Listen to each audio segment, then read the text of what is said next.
Hallo, willkommen zu einem neuen Video auf dem Konfi Reacts Channel. Mein Name ist Kupakbarus, wir haben es eine Ehre für Sie, dieses Video aufnehmen zu dürfen. Mit mir sind, wie jetzt auch bei allen noch folgenden Car-Launches, der gute Bernie, der gute Daniel. Hallo. Hi. Hi. Ja, wir haben gestern auf den Alpine Launch live reagieren können noch und uns den Aston Martin Launch angeschaut. Und heute machen wir es dann weiter in chronologischer Reihenfolge und schauen uns den Launch des neuen Aston Martin Formel 1 Autos an, den AMR 23. Kam, wie ihr sehen könnt, am 13.02.2023 dieser Stream heraus. Am Montag war das. Und ja. Habt ihr den Wagen vorher schon gesehen oder nicht? Den nicht, ne. Okay. Wenn da mal auf dem Bild oder so, aber nicht komplett. Ich glaube, er ist grün. Er ist wahrscheinlich grün, ja. Ja, ich glaube, da sind wir uns alle drei einig, wenn wir sagen, der ist grün. Von Der daher. ist jetzt rot und schwarz. Ja, das würde mich schon sehr überraschen. Deswegen glaube ich auch, weil er grün sein wird, dass die Livery auch da wahrscheinlich nicht bleiben wird. Bin da aber auch gespannt, inwiefern, ja, genau, die kleinen Änderungen kommen und was, ja, Lance Stroll jetzt zu der ganzen Situation zu sagen hat, dass das Team ja, wie gesagt, nicht so erfolgreich ist, wie er sich das sicherlich gewünscht hat. Von daher. Ich würde sagen, wir sollten aber langsam anfangen, weil das geht 14 Minuten. Richtig. Das wollte ich gerade just in diesem Moment nämlich sagen, dass wir, ich gespannt bin, was Lawrence Stroll zu sagen hat und wir dann einfach mal direkt loslegen in 3, 2, 1 und go. So. Racing has been in Aston Martin's blood since its very first hill climb 110 years ago. Never shy of ambition, Aston Martin continues to build on its legacy. Here is a critical part of that story. The new Aston Martin Formula One campus, due to open in just a few months' time. But tonight, it's the venue for the reveal of the AMR 23. Das wurde bestimmt auch announced, dass Aston Martin ganz viele neue Facilities investiert. Na, wenn wir Geld This haben. year is a new chapter for me and for the team as well. It's really the first year that the team has put in place different concepts on the car, a real structure for the future.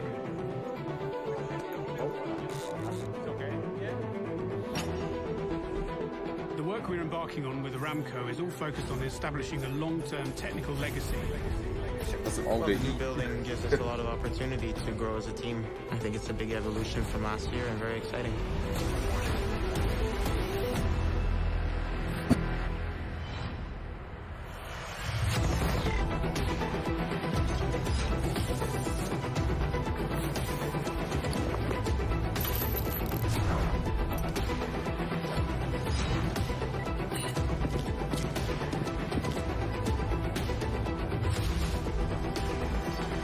The new factory is going to be a game changer, and having a partner like Cognizant is invaluable.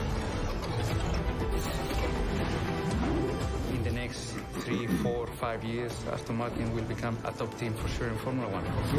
Okay, Alonso. Er hat recht. Wenn Lance Stroll endlich den World Championship holt. Natürlich. Ich meine, er ist der beste Fahrer bei Aston Martin, da brauchen wir nicht drüber diskutieren. Aber hey, das Publikum ist besser trainiert als bei Alpine. Das war das Geilste. Und was seid ihr da?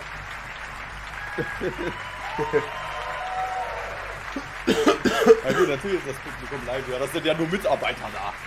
Welcome to the Aston Martin Aramco Cognizant Formula One Team's 2023 car launch.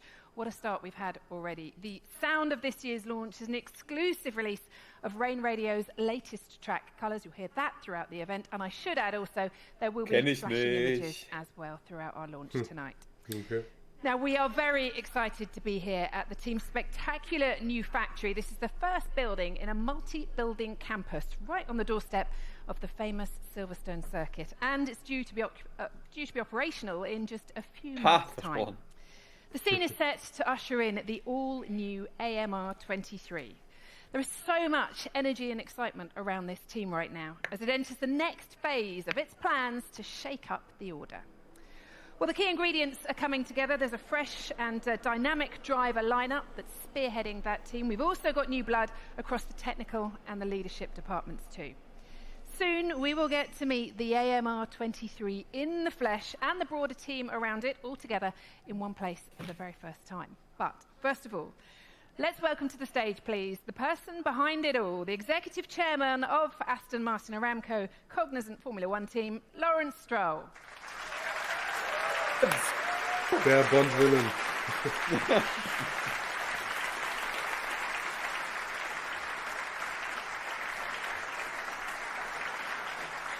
Lawrence, it's great to see you again. First of all, how's your winter been? Busy, I guess? Very busy.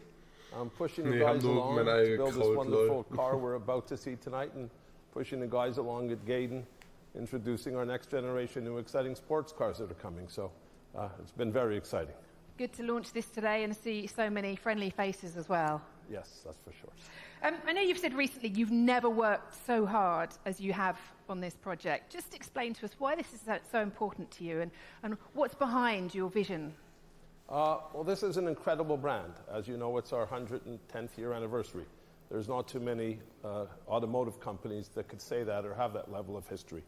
And this was a project I embarked on a few years ago to create the, hopefully, one of the greatest Formula One teams that will be. And the building, as you rightfully point out, is one step. The people are another step. We already had 400 very talented people that punched above their weight before. We've basically doubled that head count, and we've added this incredible facility. Nothing like it in Formula One today. It's state-of-the-art and doesn't compare to anything else that exists. And we're doing the same thing in the road car side of the business. You know, we've introduced the greatest SUV in the world, in our DBX, and we're about to launch all these great new sports cars. So the passion comes from excitement. And when I get excited about something, I get very passionate. And when I get very passionate, I win. This is good to hear. Jawohl! Hat's gehört. Also, your history with motorsport goes back further. Diese Saison than wird Aston Martin auf dem Siegertreppchen stehen. stehen. Blood, isn't it? Your Yes, I don't think so. as a fan, forever. Got involved a little bit in the early 90s with Team Lotus. Understood what to do and what not to do. It was a very learned experience, and some of those lessons I've brought here. But yes, it goes way back. Deswegen sehr ähnlich wie bei Red Bull, zumindest Lance Stroll ist nicht nur jetzt der Besitzer des F1-Teams, sondern von ganz Aston Martin. Und deswegen versucht er natürlich auch die Autos servieren, den Car-Brand selber, um da die Verkäufe anzukurbeln. Klar, ich war mir nicht mehr ganz sicher. Ich glaube, der hat doch zuerst nur einen Teil gekauft und dann komplett oder irgendwie sowas doch. Ich glaube, ja, so ungefähr war das. Ja. Aber er und sein Konsortium sind wirklich sind Besitzer von ganz Aston Martin, also allen Bereichen. Formula One, like any other business, is a journey. This will only be our third year in this journey. And as I think everybody knows, whether it's Formula One or any other business, it takes a little longer than 3 years. But the plan this year is to make a step, and next year make another step, and the year after another step, until we're winning and ultimately fighting for world championships.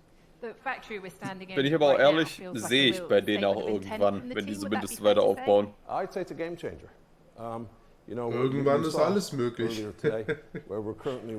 Spätestens 26 wahrscheinlich. Years ago where Eddie Jordan had started. We've significantly outgrown that several years ago. We were actually hoping to build this building a little bit earlier. Über Force India und so ist das ja Nachfolger couple years wait. But Team Jordan, it couldn't come too soon, and it is a game changer. Everybody will be able to sit together, communicate better. Team Jordan, dann Force India und jetzt ist es a complete different working environment. Zwischendurch Racing and the formula for a winning Formula One team is people, process, and tools. This will be the greatest tools. We already have some of the greatest people, and we'll put in the processes. First ever smart factory as well. Yes, the first ever smart factory in Formula One. That's very true. It's going to be incredible. The imminent future, though, is here. Yes. The AMR 23. Under this cover. Under this cover. It's come together through a lot of hard work. Tremendous amount of hard work. Okay, aber stimmt. Offiziell ist die alte Jordan-Lizenz weg, weil das Team ja wirklich aufgelöst war und mussten das neu gründen und so. The excitement of the people in building this car, there's really a buzz. Aber es ist halt sehr interessant zu sehen, was für eine Lineage manche Teams haben. So. Zum Beispiel, wenn wir Mercedes denken, Mercedes hat die ganze Lineage von Brown, davor von Honda, davor war es BAR, British American Racing, für die es nicht kennen. You're known as an incredibly successful businessman, but Formula One, as we know, is a results-based business.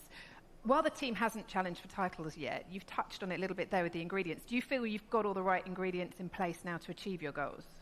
I think we have most of the right ingredients in place. The one ingredient we're missing is a bit of time. And there's no replacement for time. But from a managerial, executive level, from a personnel level, yes, I believe we have all the right people in place. And this building, again, brings a whole new dimension and dynamic to driving towards that success.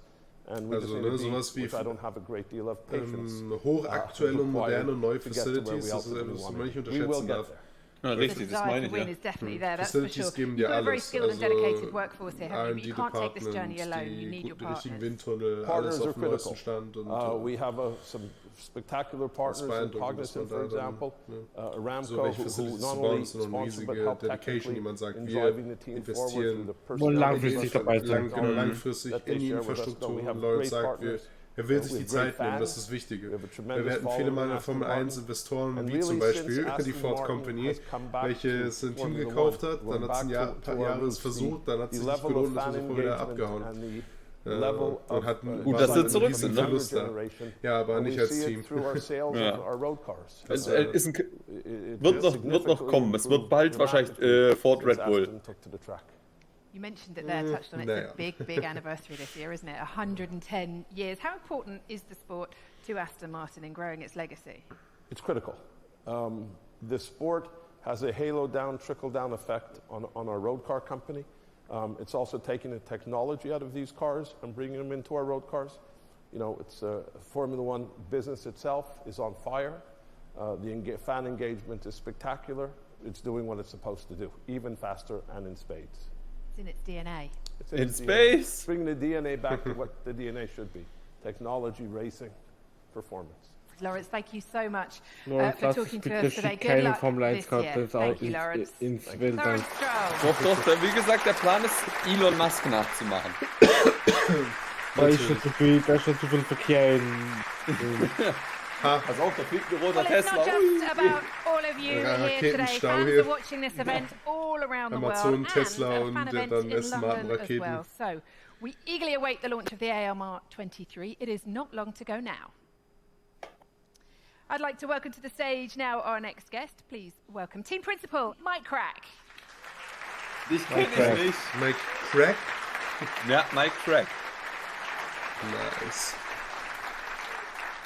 Welcome, Mike. It's good to see you. And I always ask how's your winter been, but for you, I imagine it was pretty busy and maybe not much time off. Not much time off, you're right. I got my first Silverstone winter this winter, so it was not only busy, but quite wet. Ich wiederhole mich, ich kenne den nicht.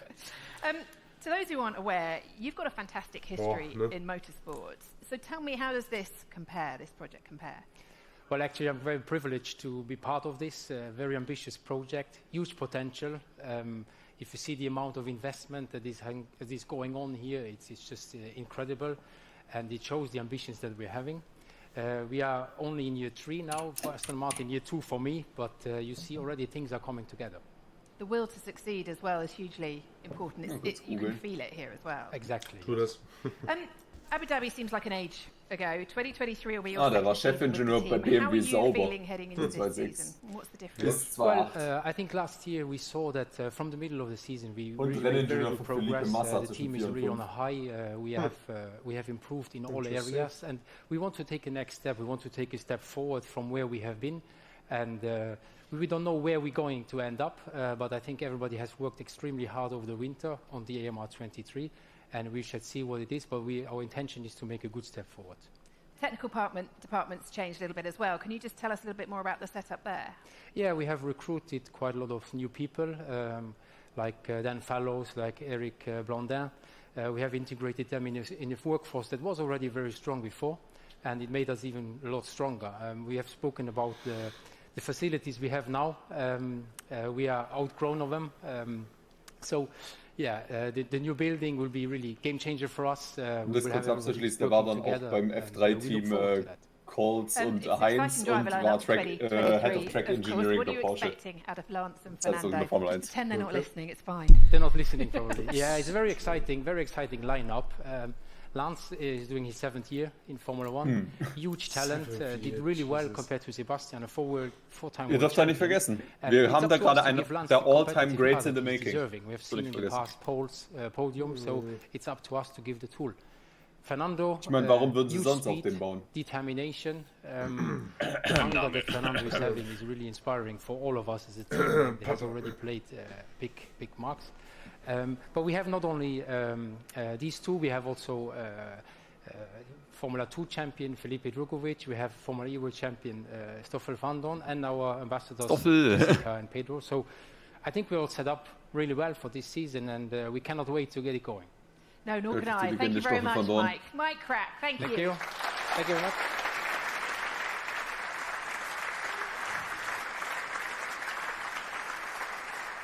Well, as we mentioned, there is a new driver lineup this year who make up part of a wider squad that epitomises interessanterweise Luxemburger. and the purpose of this team. Mike Crack. Interesting. Formula 1 means nearly everything to me. As a child, I never imagined to become a Formula 1 driver. That was a dream. It's been a big part of my life since a very young age. Racing to me is everything because I genuinely have no idea what I would be doing in my life if it wasn't for this point. No matter how many times you drive a Formula 1 car, the feeling when you are behind the wheel is always the same. It's just of a massive respect of what you're driving. Oh, it feels good. Butterflies, adrenaline, excitement, yeah, feelings that never get old. As racing driver, Man muss aber auch sagen, Lance ist auf jeden Fall auch immer ein sehr charismatischer Typ. Something, ridiculous. It's so fast. We love the speed, but for me, what is the most important is the competition. The whole team has to have the same energy and has to believe that is possible. Hello, Mike. How do you feel ahead of the season? Very good. Everything is progressing. Well, I'm extremely proud of the team's efforts. They've done an amazing job. And the teams are working desperately hard. The last 12 months in particular, culminating in really the birth of AMR 23. We have you here finally, so I'm quite confident. I hope you are the same. It's so exciting watching this team grow from relatively humble beginnings to what we're looking to achieve in the next few years. We're all massive Formula 1 fans. I'm still a fan. I love my job. It's much bigger than all of us. The first thing that as a driver you need to understand is that you are one more. You are part of a team of 1,000 people nearly, that every one of them is important. We all are a very motivated group of people, and the only way that we're going to win races is by working together. This year is going to look so much better. Everyone is so passionate to want to win. I think this team has really grown a lot over the last 12, 18 months, and I think it's only the beginning. I believe that's the word, that's the message. Aston Martin is just so special. It's true heritage. It's been built around a race team, a Formula 1 race team. There is a strong energy in the team that makes you feel we're unstoppable. Now we're ready for the year. Okay. Well, it's not just the driver squad. More than 700 great men and women, both at the track and at the factory, who make it possible to go racing around the world, poured their hard work and their energy into the AMR 23. Are you ready? Let's see it. Nee. Are you ready? Dum, dum. Das ist auch grün, weißt du? Okay, wozu der 10 Sekunden, 15 Sekunden Countdown? Wir haben keine Ahnung. Wieder Party. Los geht's, Leute. Party, ja, let's go. Dance, dance, dance. Yeah, yeah. Das war die Werbepause jetzt. Oh Mann. Oh mein Gott, jetzt kommt da unter dieser Flagge der Fahrer vor. Natürlich. Fernando Alonso steigt aus dem Auto aus. Aston Martin was forged on the track, and we're still here at the pinnacle of motor racing 110 years later. it marks a real beginning of a new chapter in our story. There's new energy. You know, it really seems like the pieces are starting to fall into place. We have left no stone unturned.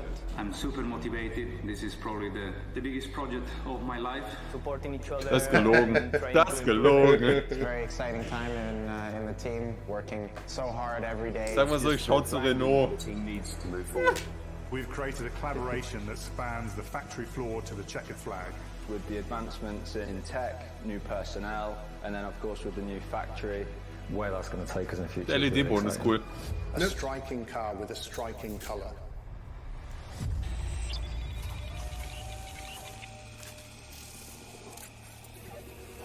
Namen. Ja, ich habe gerade Story von dort drin gesehen, den Namen. Diese Pedro de la Rosa, ich wusste, dass Pedro de la Rosa ist. Ehemaliger Formel 1-Fahrer. Ja, vom Namen sagt mir was, ja. Entschuldigung, wenn es ein bisschen laut wird bei mir. Alter, wie lang ist bitte das Intro? Ja. Das ist länger als 15 Sekunden.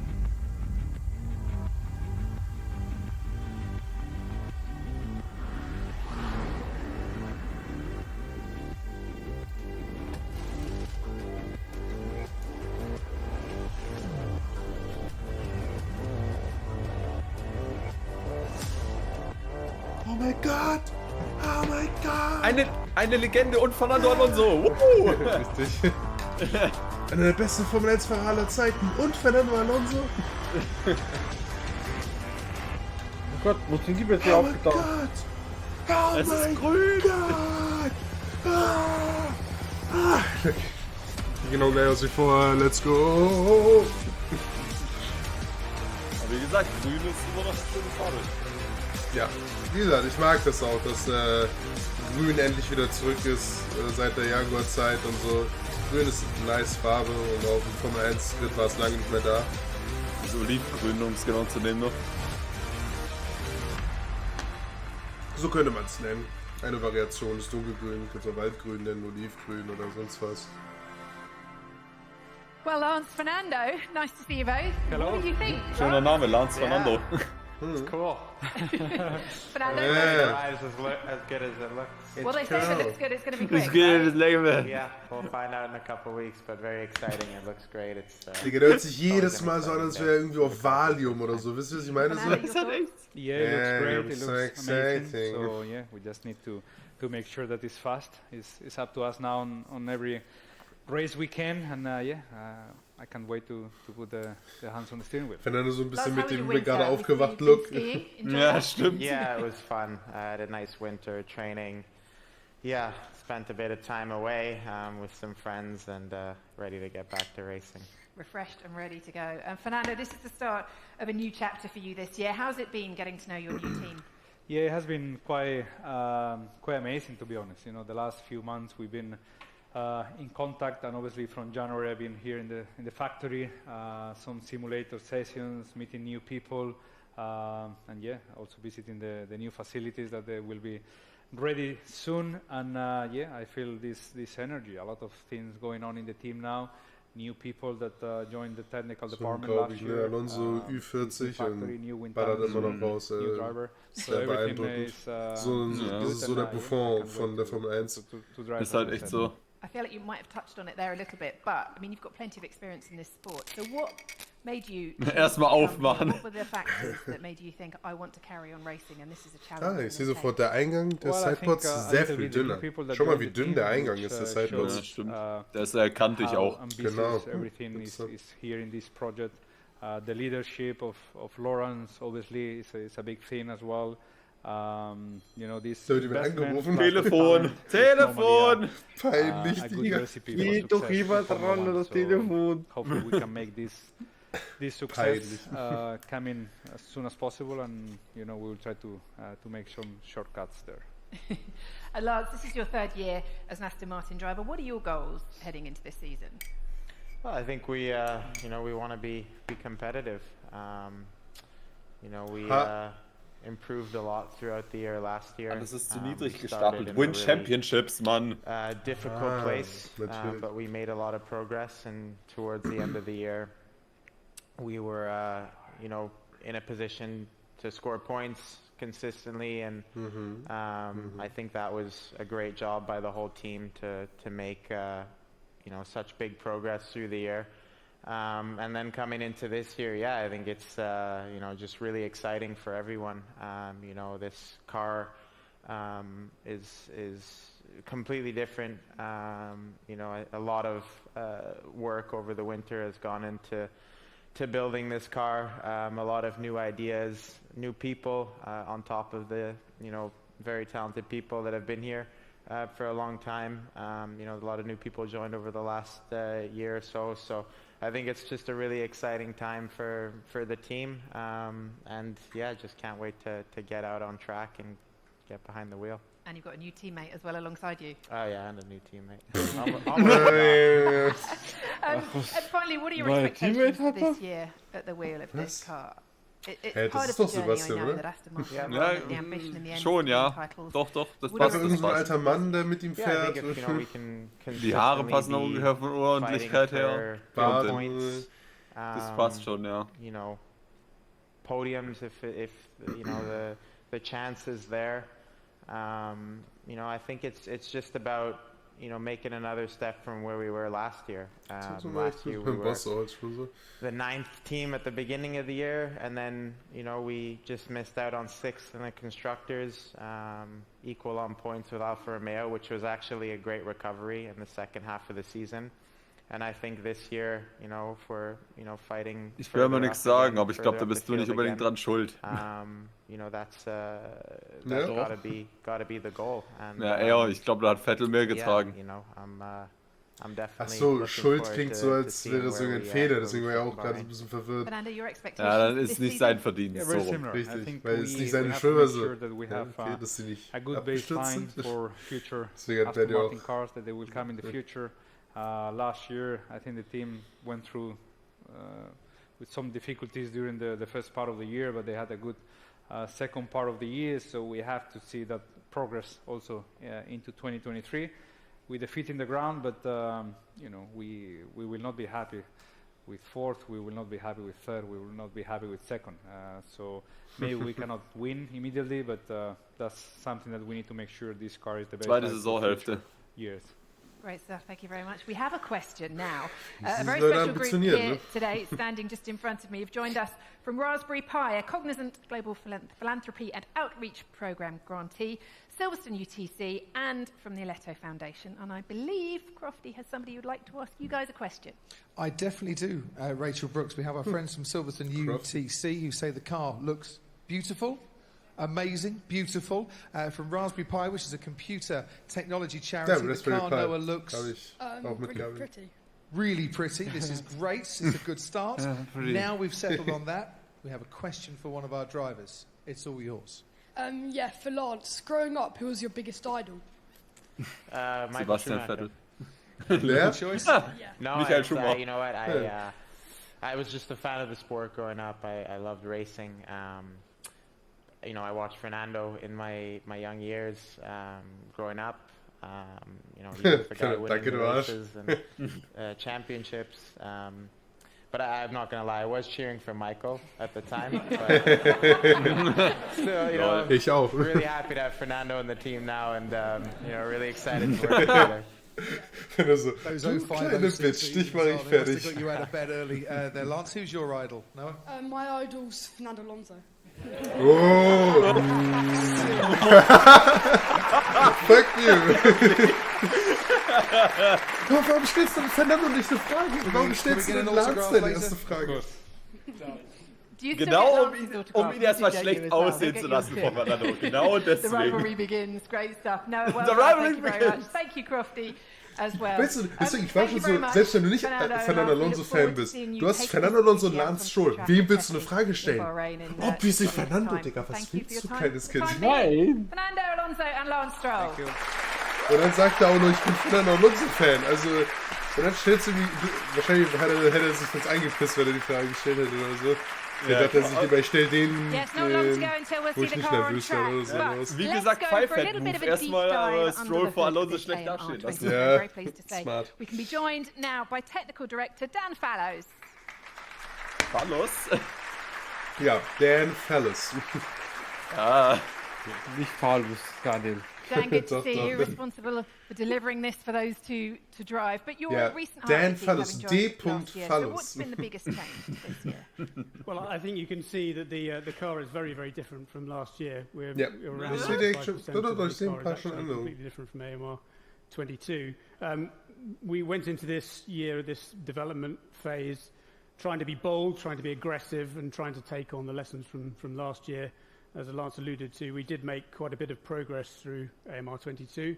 We wanted to make sure that this is a sensible evolution of that, but it also gives us a really good platform to develop on. At the same time, to make sure that it was aggressive, that we did take on, give a big challenge to all of the engineering team to make sure that they really push themselves. And I think you can see that in the design of the car. Besonders dann im hinteren Teil des Autos sieht wieder man sieht diese Auspuffröhren so dominant, auch bei den anderen Wagen, wenn ihr wisst, was ich meine. That caused quite a few teams problems in terms of which route they would take with that. So how have the team countered that this year, and how have you adapted to the small Das ist so dominant bei den meisten Autos auch. So I think firstly on the 22 regulations, you can see that the cars were very different last year, obviously from 2021, but they were very different from each other. There were a lot of different interpretations around the rules.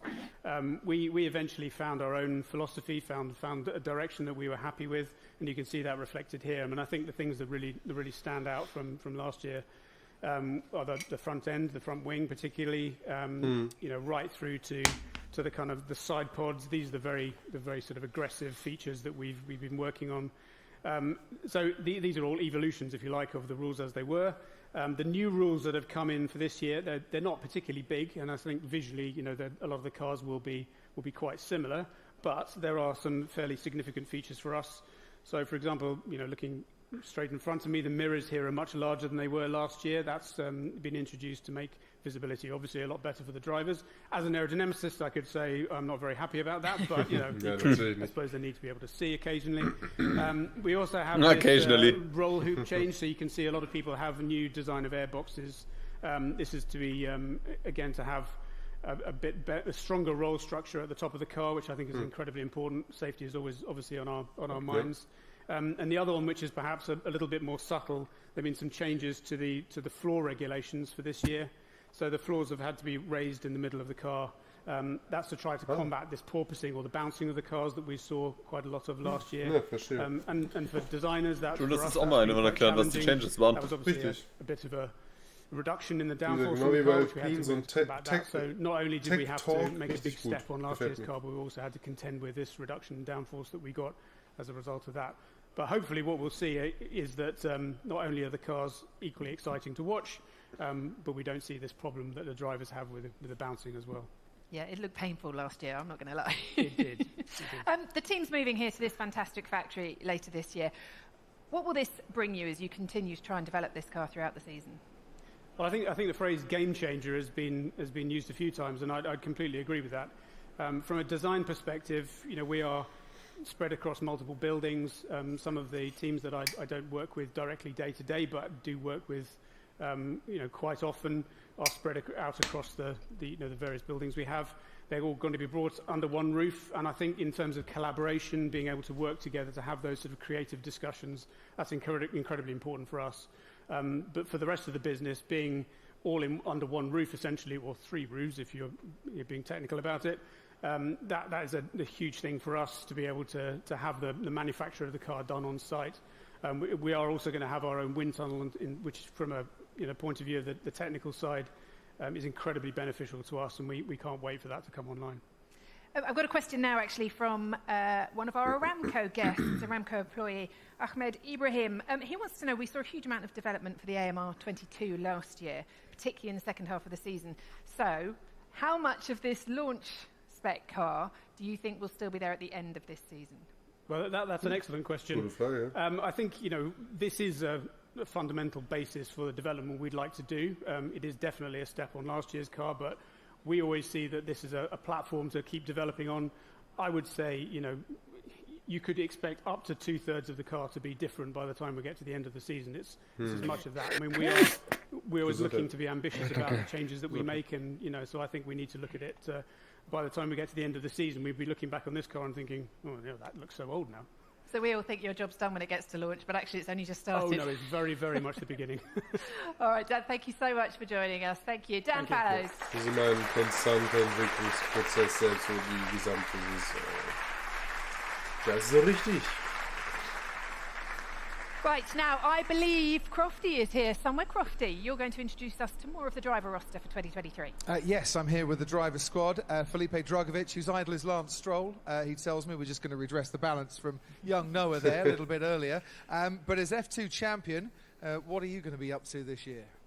Yeah, well, first of all, I think Lance is not so much older than me, but, you know, I was watching him growing up, I would say. But, you know, I got this opportunity with Aston this year. I'm going to be following the team throughout most of the races and trying to learn as much as I can. I think that's the main goal for me, and be ready for maybe a future opportunity. You've already been hard at work in the sim. Can you give us any little teasers as to how this car might perform? Well, in the sim, it's feeling amazing. Obviously, a big step forward from last year. It always depends how much the others are going to improve, but you know, I think everything is in a right way to improve, and as they just said, hopefully this is a good platform to keep this. 2000 geboren. And last year was 50 years since Emerson Fittipaldi became Brazil's first Formula One world champion. It was the year you signed for Aston Martin. You're the latest Brazilian driver. We want to see you on the grid one day. Brazil wants to see you on the grid one day. Yeah, that's the main goal. You know, I'm working really hard to be representing Brazil there one day. As you can see now, with me coming into the team, we'll have new partners with XP and Porto. I think helping out the team. Brazilian partners is always good. And yeah, I'm working really hard to be there one day, and hopefully I can, you know, represent Brazil there. And whilst you and Stoffel Van Dorn will share the reserve driver duties, Jessica Hawkins as team ambassador and also driver development, what are you going to be doing working with the team this year? Much the same as my previous 2 years, so this is my third year with the team. I'll be working closely with Pedro as well. It's great to be working with some new faces, but yeah, no, it's great to be part of a developing team, a team that are very hard working, and I'll be learning as much as I can with the team, and it's great to have access to the simulator now. So I had my first go on the simulator last year, which was amazing. So yeah, working hard behind the scenes. How much, and this is now the third year with Aston Martin, how much has that aided you working alongside Lance, Sebastian last year, Fernando this year, Pedro you mentioned, and of course Felipe? Yeah, I mean, a Formula One car is quite different to the cars that I've been racing the last few years, although they're very similar and they take similar pieces from the puzzle. They're really quite different. But there are so many other things that I can be learning, like processes, communication, the things engineers and all the drivers look for in their processes and the way they go about things. So yeah, whilst they're not directly the same, there are so many similarities. So yeah, I can learn a lot. Now, 1998, you were not even thinking about racing at that stage yet, 3 years old, slightly older, 13 I think at the time, Pedro de la Rosa. You were a test driver here at Silverstone for Jordan. Place has changed a little bit since you've come back. Yeah, what are you trying to say? I mean, how time flies. Du bist alt. Yeah, no, Alter Sack. Das wollte er sagen. It's for me to be here. I'm extremely proud to be part of this team. Let's not forget, as you say, you know, in '98 I arrived here for the first time. I was a kid, maybe 3+. And I remember opening the door, getting to meet Eddie Jordan, and I was their test driver. So it's obviously things have changed. Overall, I would say I have learned a lot. I've had a lovely journey, and I'm very proud to keep learning here with this team today. And it's great to see your enthusiasm as you return to Team Silverstone and embark on your ambassador duties for Aston Martin. Will you be lending an expert helping hand behind the scenes as well? Well, I have to be honest. I think Lance and Fernando don't need any help from me, you know, from an old dog. They're so good. They're so, you know, just above. Daniel, das muss man schauen, ob Pedro de la Rosa älter ist oder jünger ist als Fernando. Aber es muss älter sein. Das garantiert many other aspects like communication, PR, marketing events. So here I am, and I hope to do a good job for them. And you know Fernando quite well. I mean, he's got his arms folded. He's trying to ignore you for the moment. But what sort of a driver are Aston Martin getting for this year and next? Well, I'm glad you asked this question and that he's not listening to me right now. He's a competitive animal, you know. I mean, Fernando is always a reference to all of us.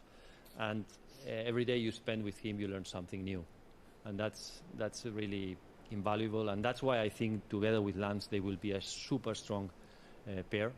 I'm sure Lance will learn a lot from Fernando. He will grab all that experience in his toolbox and apply it efficiently. So I think that they really will get on very well. They will be a very strong pair. And Lance ist ja unter der Zeit mit Vettel auch so viel schneller geworden. Ich wollte es nicht sagen, aber... Ich glaube, Lance hat seinen Peak schon erreicht. Also da wird nicht mehr viel kommen. Nein, Daniel, ihr seht das falsch. Crofty, thank you very much. Thank you, Lance wird jetzt zum Star.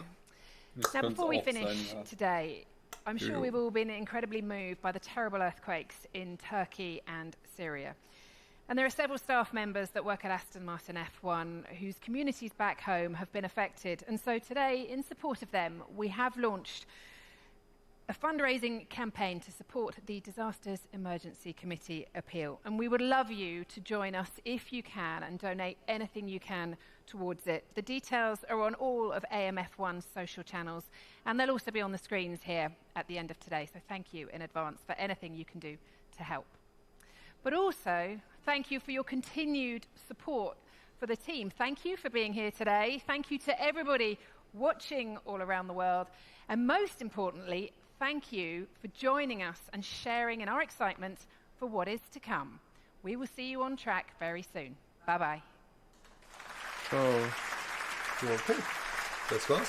Ich bin ganz ehrlich, es waren zwar 40 Minuten, aber für mich persönlich hat es sich nicht so lange angefühlt. Das ging klar, ja. Es war meiner Meinung nach recht angenehm. Es wurden über relevante Dinge geredet. Es wurde nicht viel rumgeschnackt. Man hat die wichtigen Leute gefragt. Hardy. Ah ja. Aber ja, das fand ich zum Beispiel bei Aston Martin halt schon, fand ich ja besser als zum Beispiel bei Alpha. Aber bei Alpha war es dann vor allem zum Ende sehr zäh. Das natürlich schon deutlich besser gepaced gewesen. Ja, ganz viele Sponsoren, aber ja, es stimmt zumindest, dass halt da hat das Aston Martin Team recht. Ich meine, die haben sehr viele Sponsoren und das heißt, ne, wenn du sehr viele Sponsoren hast, gibt es auch sehr viel Interesse an diesem Team und es ist eine Bereitschaft und es wird ein Potenzial von vielen Sponsoren gesehen, in dieses Team zu investieren. Das ist schon mal für die Zukunft interessant. Ich meine, wir sind uns, glaube ich, alle einig, dass für dieses Jahr sich Aston Martin nicht viel weiterentwickeln wird. Ich meine, so gesehen, der Start wird, glaube ich, nicht so desaströs sein wie im letzten Jahr, aber da war der Start so desaströs, dass sie ja das komplette Design geändert haben, wenn ihr euch erinnern könnt. Naja. Da sind sie ja wirklich dann von diesen einen breiten Sidepods mit diesen sehr riesigen so Shark-Fins quasi, nicht Shark-Fins, Gott, so Lungen-Dingern da, so Fischlungen da, sind die quasi, haben die 1:1 den Sidepod von Red Bull kopiert. Und das Design haben sie jetzt quasi übernommen und das nochmal ein bisschen angepasst.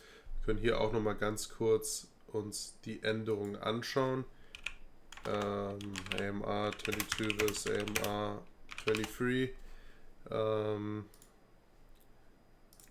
So, einmal ganz kurz. Was ist das denn? Ne, das ist ein schlechter Vergleich. 2000, nochmal, warum zu 21? Ich meine, hier ist ja der Vergleich zwischen dem, ne, das war ja quasi da beim Launch und das ging so schlecht, dass sie das komplett geändert hatten. AMR 23. So. Ich glaube, hier haben doch, ja. Klar, natürlich jetzt hier die Änderung zum Launch-Auto wird natürlich sehr viel größer sein, aber ich will das mal mit dem aktuelleren da vergleichen. Interessant finde ich auch, wie sehr sich die meisten Autos jetzt sogar gleichen oder so, weil auch hier haben wir wieder diesen ähnlichen Sidepod und auch mit so ein bisschen gescoopt innen und so, wenn wir jetzt beim unteren Auto, ja gut, muss ich wieder Band töten, so. Hier ja, ein bisschen da den Vergleich haben. Aber es ist klar, dass natürlich eine große Änderung da sein wird. Aber vergleichen wir das nicht mit dem richtigen Auto. Da. Suzuka, so. Da hat man hier wirklich, sieht man ja den Unterschied. Genau, das ist mir direkt aufgefallen halt am Sideport Entrance. Und hier anscheinend auch nochmal eine kleine Änderung an den Luftauslässen. Und wie gesagt, man hat dann hier diese glatte Oberfläche gehabt, wo ich hier was so für diese glatte Oberfläche gehabt. Ach, da muss doch wieder Bennyken hier. Hat man hier diese glatte Oberfläche bei dem Sideport und da drüber wieder dieses gescoopte ähnliche, wo man so einen kleinen, so einen kleinen hier so einen gescoopten Bereich hat, wo da dann die Luft so durchgeführt wird. Von daher jetzt kann ich Ben wieder zurückholen. So. Hi. Hi. Genau. Von daher, das relative Design wird ähnlich sein. Es gibt aber wie bei den anderen wieder kleine Änderungen und das finde ich halt auch interessant. Wie gesagt, hier ist das Bild zumindest so gut für die Zuschauer, dass man es oben sehen kann. Und zwar, wie gesagt, wieder diese eine, ihr wisst, was ich meine, wenn ihr jetzt das oben anschaut, den Wagen auf der hinteren Seite in Richtung quasi der Auspuff ist sehr betont oder so. Ja, stimmt. Das ist bei allen irgendwie relativ ähnlich. Dann halt diese Sidepod-Form ist ähnlich mit diesem gescoopten Teil, wenn man von oben drauf schaut. Irgendwie, keine Ahnung, wurde mal die Ideenpalette mit Leuten geteilt oder sowas, ich weiß auch nicht. Weil so gesehen, hier kann die man Meta ist halt gefunden. Genau. Weil hier in diesem Vergleich kann man es ja nochmal besser sehen. Seht ihr wieder, besonders beim Sidepod vom 2023er, kann man das wieder gut erkennen, was, das ist wirklich so eine kleine Halfpipe, wo dann der Wind abgeschickt wird. Ja. Stimmt. Ja. So, dann wieder, damit ihr auch mal ein bisschen redet, was denkt ihr von dem? Was denkt ihr von der Fahrerpaarung? Was denkt ihr für die Zukunft in dieser Saison und in Zukunft? Fahrerpaarung, ja, jetzt ist mit der Vettel-Ära vorbei. Jetzt kommt die nächste Legenden-Ära dort. Ja. Mit der großen Legende Sebastian Vettel. Sebastian Vettel 2, nee, Alonso. Ja. Wird das nochmal besser alles oder nicht? Alonso ist ein guter Fahrer. Ach. Okay, Benny. Ich sage jetzt gerade sehr viele Wörter. Ja. Nee, was sagen kann das? Ich glaube, Stroll wird nicht so, Alonso wird, ich weiß nicht, wie Alonso sich im neuen Team machen wird. Ob er bei den Leistungen von letzten Jahr anschließen kann oder nochmal besser wird. Mhm. Ebenfalls, ich bin gespannt, in was für Richtung das geht, diese Season. Okay, Daniel, noch etwas zu sagen? Ja. Ich sag mal so, dass Fernando trotz seines doch schon etwas fortgeschrittenen Alters viel erreichen kann, wissen wir. Die Frage wird eher sein, ob er sich ins Team einfinden kann. Vor allem Vettel hat ja auch da eine Weile gebraucht, soweit ich es im Kopf hatte. Mal gucken, ob es da auch ein bisschen dauern wird. Seien wir mal ehrlich, Stroll wird halt so bleiben, wie er ist, weil es ist Stroll. Wie schon gesagt, ich glaube, er kann einfach nicht mehr sich viel verbessern. Er hat, glaube ich, einfach so seinen Punkt jetzt erreicht. Ja. Er gehört einfach nicht zu einer Weltspitze, vor allem nicht kann er sich überhaupt nicht mit so Leuten messen, wie halt zum Beispiel einem Leclerc oder halt zum Beispiel einem Verstappen. Das wird er nie im Leben erreichen. Ganz klar. Ich glaube, darüber müssen wir nicht diskutieren. Deswegen, was mir noch bekommen ist, dass er zumindest halbwegs konstant Punkte einfährt und Fernando halt ab und zu mal wirklich so sein Miracle raushaut. Und dann haben wir so gefühlt Punkte fährt wie sonst was. Mal gucken, was geht. Viel wird das Team sich nicht verbessern, klar, aber mal gucken. Glaubt ihr, Alonso kann ein Surprise-Podium holen? Ja. Sagen wir so, Vettel hat es ja auch hinbekommen, wenn halt die Bedingungen stimmen, dann ja. Okay. Gut. Dann würde ich das hier an dieser Stelle abschließen, wenn ihr nichts weiteres hinzuzufügen habt. Gut, das nehme ich mal als ein Nope. Dann sage ich Dankeschön fürs Zuschauen. Wir sehen uns zum nächsten Car Reveal, das müsste dann... McLaren. Okay, das wird McLaren sein, dann muss ich nochmal mit Shirt wechseln. Wir sehen uns. Bis dann und ciao. Bye.